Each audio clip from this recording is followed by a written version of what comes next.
Ya, bagaimana pandangan Puji ya terkait dengan Nikita Mirzani yang telah ditahan dan ditetapkan tersangka karena kasus pemerasan dan pencucian uang ya yang melibatkan Nikita dan Dr. Reza Gladys ya. Ya, ini berbuntut panjang pasca bukti-bukti yang sudah diserahkan polisi sudah lengkap ya, sehingga apakah akan ada tersangka-tersangka lainnya seperti Doktip mungkin atau Dokter Oki. Namun sebelum kita lanjutkan itu, saya akan berikan penjelasan dulu bagi kalian yang belum paham atau belum tahu ya hubungan antara Nikita Mirzani yang sempat merenggang. Nah, dan apa tanggapan Puji terkait dengan Nikita Mirzani yang sudah ditetapkan sebagai tersangka dan ditahan saat ini di kepolisian.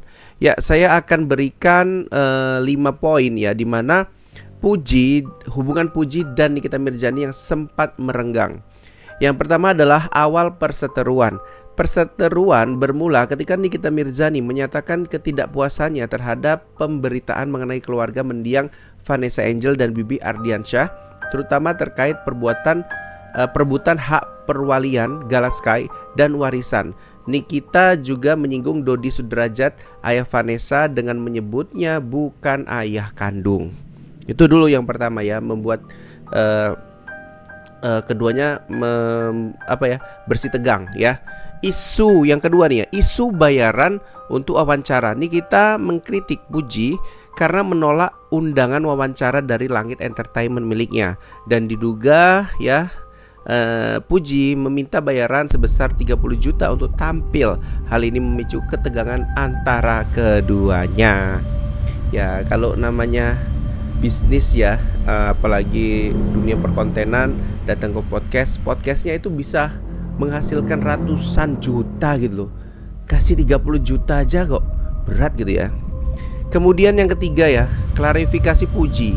Puji menjelaskan bahwa alasan penolakannya adalah karena undangan wawancara datang saat pengajian 7 harian meninggalnya Vanessa dan Bibi, sehingga ia merasa tidak tepat untuk tampil di media saat itu. Oh, itu alasannya Puji. Bener juga ya, bener juga. Yang keempat adalah peran manajer Puji. Belakangan terungkap bahwa Batara, manajer Puji saat itu, diduga menjadi dalang dibalik permintaan bayaran tinggi untuk wawancara dan juga penyebab perseteruan antara Puji dan Nikita. Informasi ini disampaikan oleh Mail Syaputra yang mengungkap bahwa Puji tidak mengetahui permintaan bayaran tersebut. Wah, ini orang-orang di bawah ya, di belakangnya ya. Kemudian yang keempat adalah pemulihan hubungan. Meskipun sempat berseteru, hubungan antara Nikita dan Puji tampaknya membaik. Mereka bahkan terlihat bersama-sama dalam perjalanan ke Eropa, menunjukkan bahwa konflik masa lalu telah selesai ya. Perseteruan ini menunjukkan kompleksitas hubungan di dunia hiburan ya, di mana kesalahpahaman dan peran pihak ketiga dapat memicu konflik, namun komunikasi dan klarifikasi dapat membantu memulihkan hubungan yang baik antara keduanya. Ya, ini memang kadang orang di belakang nih ya, nggak tahu juga nih kasusnya Nikita Mirzani terkait dengan orang ketiga enggak nih ya. Orang ketiga itu ya si Mail ya, itu ya. Apakah ini akal-akalan si Mail doang atau memang dari Nikitanya? Ya, ini perlu ditelusurin ya. Baik, sekarang saya akan prediksikan ya 10 prediksi mengenai sikap yang mungkin diambil oleh Puji setelah Nikita Mirzani ditahan dan ditetapkan sebagai tersangka dalam kasus pemerasan terhadap Dr. Reza Gladys. Nah, sebelumnya kan ini hubungan mereka sempat menegang ya, kemudian sudah sudah mereda pas mereka itu pergi ke Eropa bareng kemarinnya. Nah, bagaimana pandangannya gitu ya? Yang pertama adalah menjaga netralitas publik. Puji mungkin memilih untuk tidak memberikan komentar publik terkait penahanan Nikita Mirzani, menjaga sikap netral untuk menghindari keterlibatan dalam kontroversi tersebut. Ya, jadi kasusnya Nikita bener ya, kasus kontroversi. Jadi apakah Puji akan ikut campur? Nampaknya dia lebih baik diam ya guys. Karena ini kasus yang kontroversi gitu ya. Oke. Yang kedua adalah menyampaikan dukungan pribadi. Secara pribadi Puji dapat memberikan dukungan moral kepada Nikita Mirzani, mengingat hubungan mereka yang pernah membaik setelah perseteruan sebelumnya ya guys. Ya, jadi memang susah untuk mempertahankan hubungan. Lebih baik ya adem kalem aja lah. Udah nggak usah barbar kali mendukungnya, nggak usah apa kali, udah biasa saja ya Mbak Puji. Inilah contoh memang sosok yang memang bijaksana ya. Walaupun masih muda tapi bisa memberikan contoh bagi yang tua sebetulnya. Ya.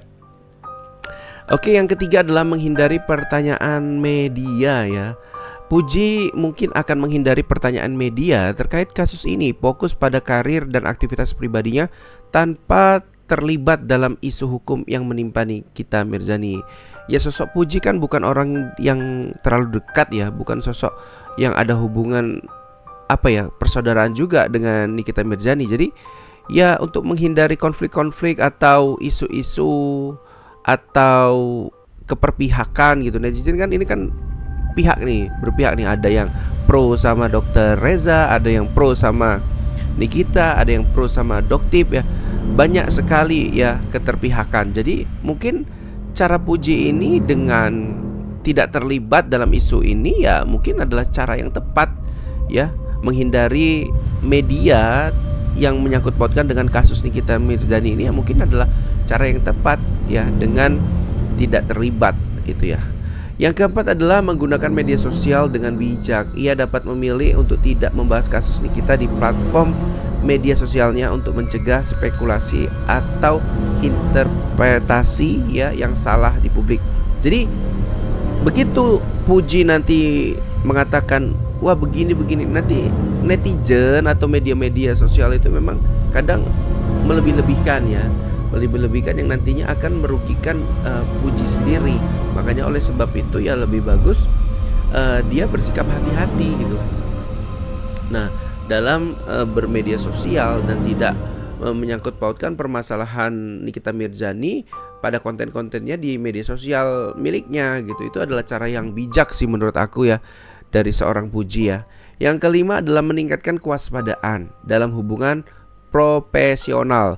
Puji mungkin akan lebih berhati-hati dan menjalin hubungan profesional, belajar dari situasi yang menimpa Nikita untuk menghindari potensi masalah serupa.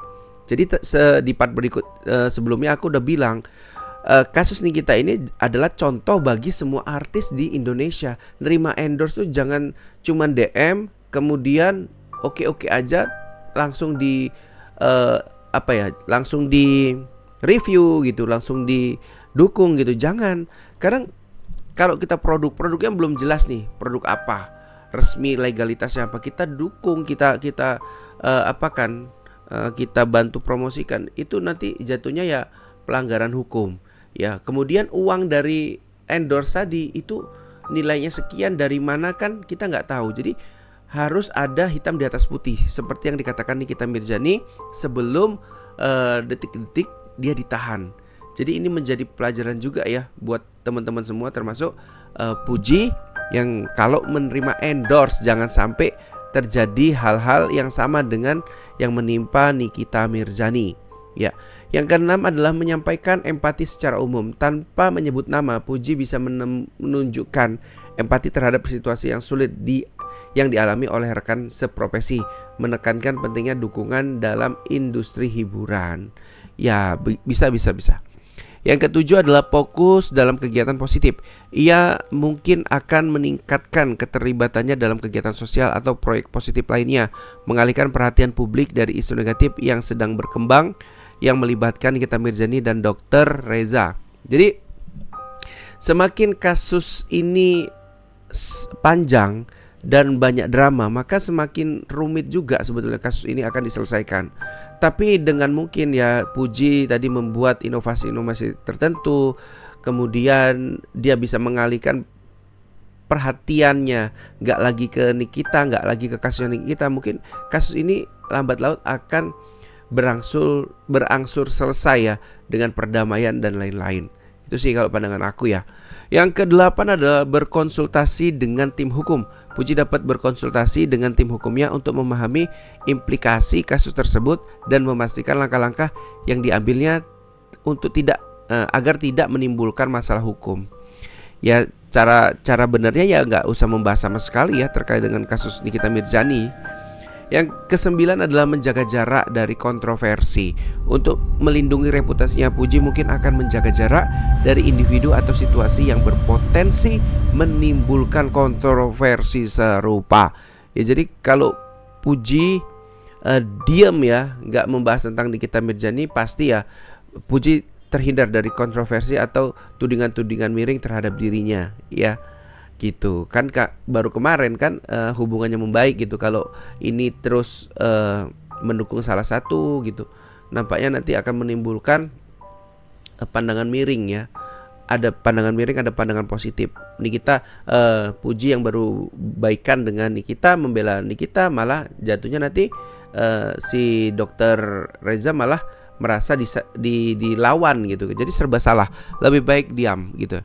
Yang ke-10 adalah meningkatkan interaksi dengan penggemar. Ia dapat meningkatkan interaksi positif dengan penggemarnya, memastikan bahwa hubungan mereka tetap kuat meskipun ada isu negatif di sekitar industri hiburan. Perlu dicatat bahwa prediksi ini bersifat spekulatif ya, atau fiksi, dan didasarkan pada kemungkinan sikap yang mungkin diambil oleh Puji dalam situasi tersebut.